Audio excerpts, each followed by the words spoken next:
Now, I wanted to shift a little bit and talk about investing in general and kind of how people view retirement. Obviously, the most important part would just be collecting the money, getting money in. So you're going to want to start early, begin saving early in life, get ahead of it. We know that the earlier you start, compounding works in your favor. Invest properly. Make sure that you're getting something that is growth-oriented. Talk with your financial advisor about what investments are appropriate for you. And then at some point, you're going to generate income. And this is the point we have a lot of conversations at work at Nelson Financial Planning about making sure that the income stream you're trying to generate is in line with the amount of money that you've saved. But the other piece that I always like to talk about is sort of the mental side of retirement, because people don't always think about, how are they going to feel? How is it going to affect them? Because the retirement, it doesn't just affect your wallet. It also has a big impact on your well-being.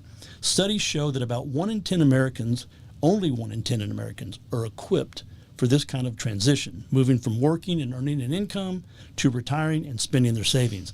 This creates a different mindset.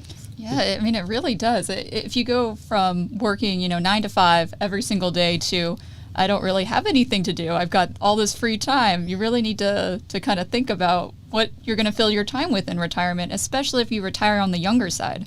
Correct. That's a very good point.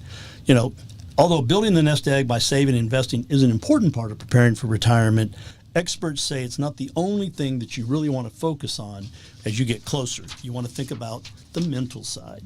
So the way we think about retirement, it's not wrong. It's not, you do want to save money so that it can do something for you down the road. We usually think of retirement kind of as a simple, relaxing days, activity-wise. It sounds fun to everybody. Hey, I can slow down. But many don't realize that when you prepare for retirement, your career has been very busy. You've been active every day. You're getting up. You're being challenged. And then you start to go into retirement and people get a little anxious that their mind is not being stimulated the way they want. Sometimes they'll feel their self-worth isn't as strong because they're not being asked to contribute in certain ways. Basically, they got too much time on their hands.